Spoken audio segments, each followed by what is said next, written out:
On dirait que... Oh non, je sais pas. Avez-vous remarqué que dans toutes les situations de combat, que ce soit une bagarre, un débat ou n'importe quelle altercation entre deux personnes, c'est toujours la personne la plus calme qui domine la situation. Ça s'explique par deux raisons principales. Premièrement, c'est qu'une personne qui est calme et détendue peut plus facilement avoir accès à son cerveau et avoir les idées claires pour évaluer ce que son adversaire est en train de dire ou de faire. Deuxième chose, le fait de rester calme, ça veut dire que vous ne laissez pas l'extérieur influencer votre état d'être et que donc vous vous maîtrisez parfaitement. Vous restez calme malgré la tension qui monte. Votre adversaire commence à paniquer, à s'agiter et vous vous maîtrisez, vous restez calme malgré tout.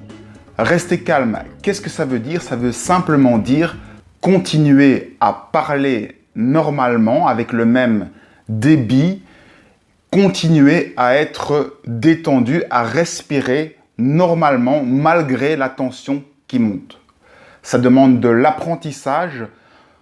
Moi, je vous conseille, dans chaque situation qui commence un petit peu à monter, à vous entraîner de rester calme, à rester calme. Et comme ça, au fur et à mesure des tensions qui seront de plus en plus fortes, vous allez pouvoir rester calme de plus en plus longtemps. Je vais illustrer tout ça par une série d'exemples vidéo qui vont vous montrer que c'est chaque fois la personne la plus calme qui domine la situation.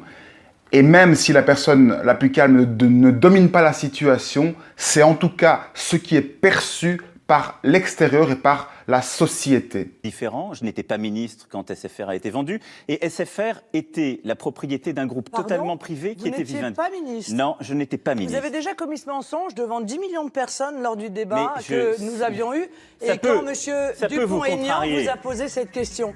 Évidemment, vous étiez ministre, vous avez été à la manœuvre sur l'intégralité de ces dossiers. Non mais attendez, et vous pouvez décider. Puisque M. Montebourg refusait que SFR, précisément, soit vendu à M. Drahi, et le jour où M. Montebourg a été remplacé par vous, M. Macron, eh bien, immédiatement, vous avez signé la vente. Madame Le Pen. C'est ça la réalité. Madame Le Pen.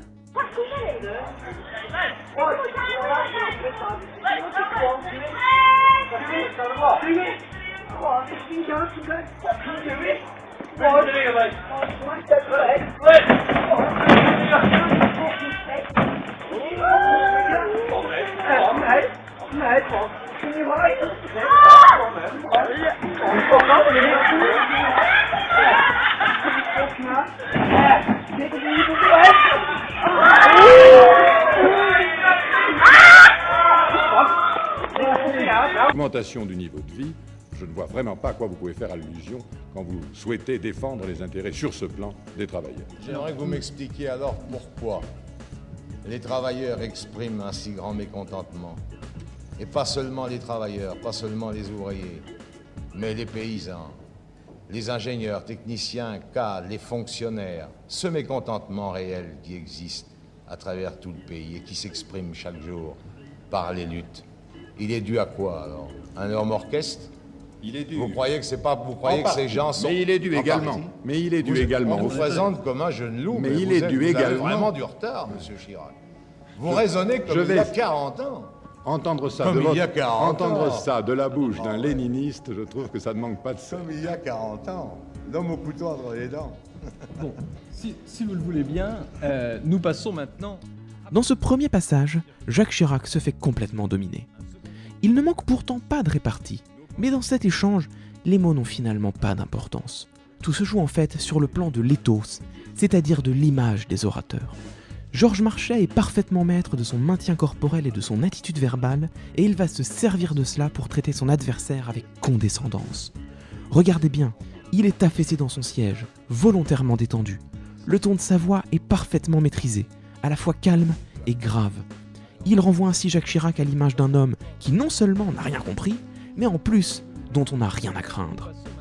Mais comment voulez-vous que les citoyens croient encore à l'efficacité de l'action politique? Il faut savoir garder son calme et ses nerfs. Je le connais. Ce dont je parle, je le connais. Et utiliser des mots qui ne sont pas des mots qui blessent. Mais les mots ne blessent pas, ce sont les actions qui blessent. Quand on emploie des mots qui blessent, on divise son peuple. Vous êtes blessé? Alors qu'il faut le rassembler. Vous êtes blessé? Non, pour moi... Bon, vous savez, alors, moi, tout va très bien. Non, tout va très bien. Je vais même vous dire quelque chose. Très bien. Je vous en veux pas parce que ça peut arriver à tout le monde de s'énerver. Non, alors, comment vous allez faire je ne m'énerve pas, je me révolte. Car j'ai gardé ma capacité de révolte intacte. Pardonnez-nous de ne poser que des questions, mais l'Europe, c'est vraiment important.